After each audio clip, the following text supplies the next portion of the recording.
Good afternoon. I'm Ahmed Abu Ali, the manager of the center, and I'd like to welcome you all.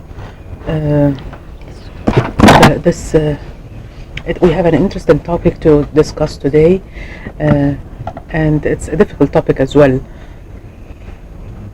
Our topic is the challenges of imposing taxation on the digital economy activities. It's a legal topic. So taxation in Egypt and in other countries all over the world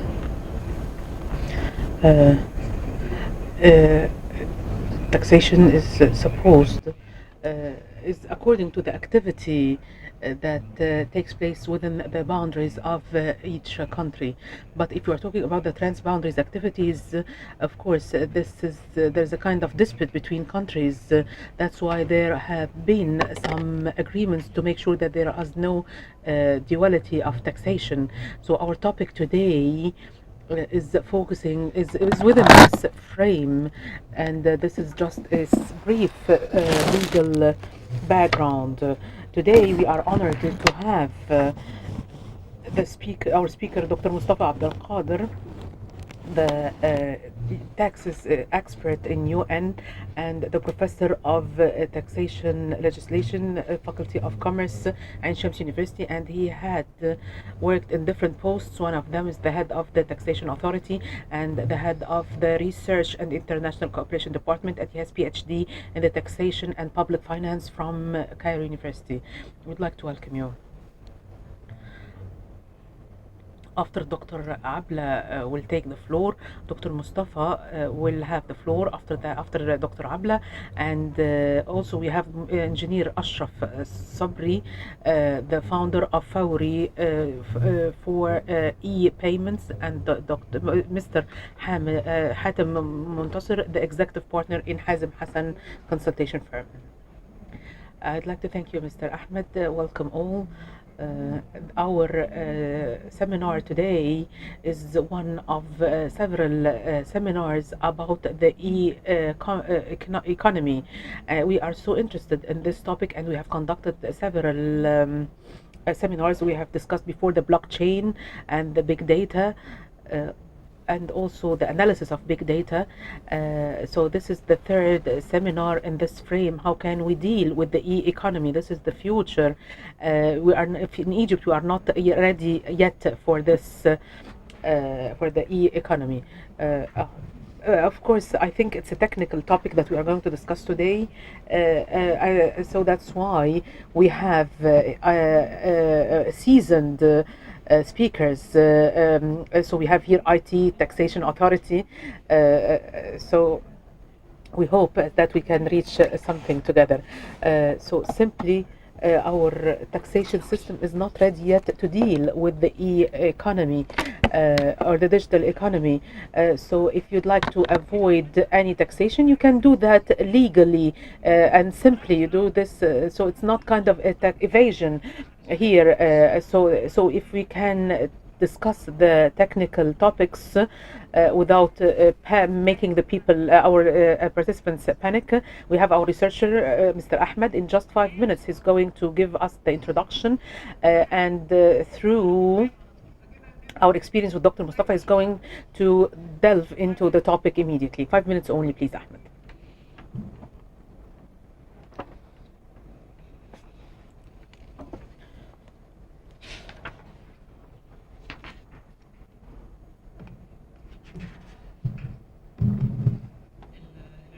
Our topic is the challenges of the taxation on the activities of the digital economy. We'd like first to know what are the activities of digital economy and from where come those challenges. In this chart, we can see the flow of services and goods starting from 1980 to 2014, the finance services and goods between countries starting from 1990. It started as a percentage from the GDP. So the flow of the services was a percentage of the GDP and started to increase till we reached 2007. After that, it declined severely. After that, it started to be flat. So many people said that the globalization is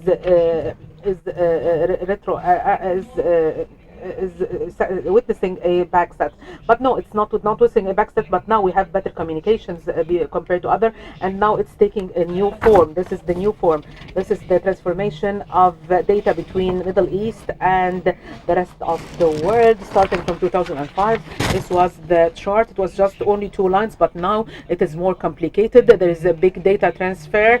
The volume of the big data between the data between Middle East and the rest of the world, it increased by more than 150-fold in the past decade, starting from 2005 to 2015.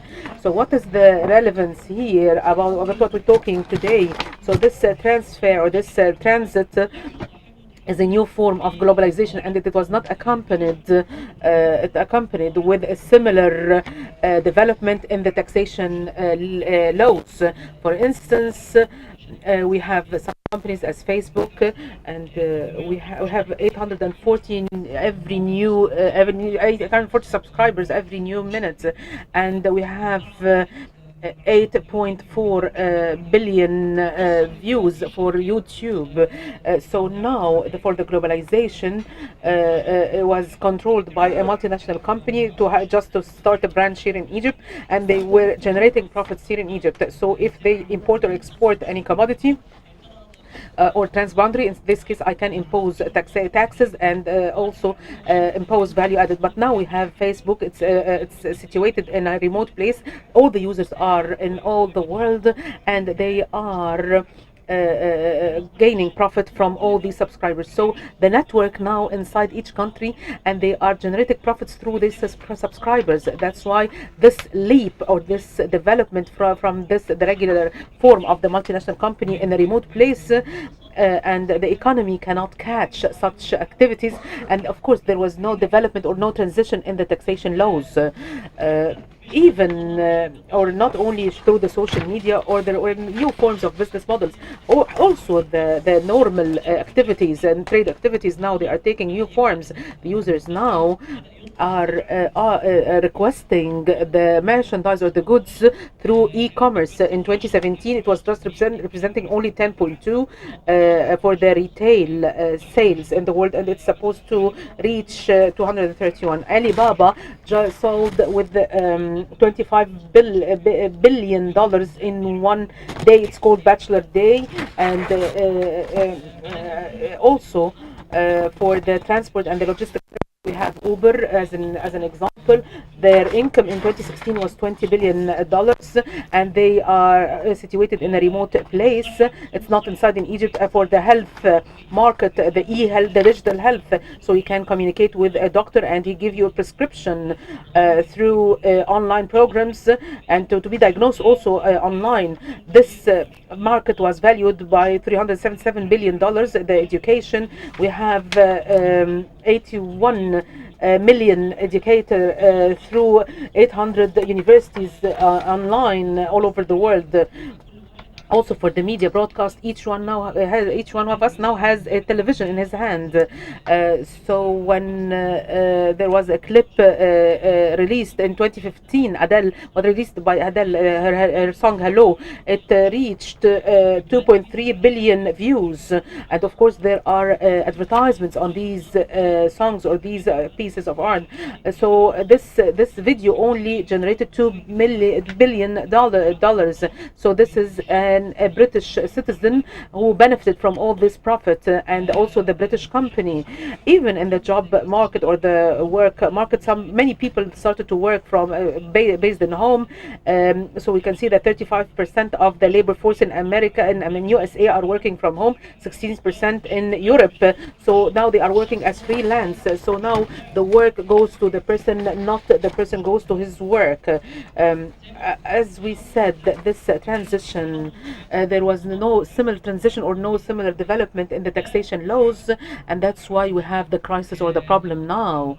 Also the problem that another problem that we have, that the non-transition will lead to two problems: that there is no competition between those economic projects. The center in London, they have conducted a nice study. They found that Amazon, they are paying taxes 11 times less compared compared to the libraries selling books.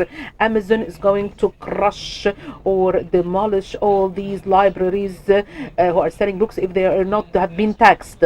At the same time, another negative impact is the taxation revenues. So you are collecting taxes so you can spend on health, education, etc. So of course, if you can't collect the right taxes, you cannot spend on all these activities. Thank you. Dr. Mustafa wrote a paper and we will publish this soon. We just went for the presentation today. We want to tackle the challenges on taxing digital economies in light of the existing tax rules. What is the challenge and what is the international effort in taxation, and where we are compared to the world? They have not solved the problem yet, but what can we do right away? So thank you so much, Ahmed. I'd like to give the floor to Dr. Mustafa now.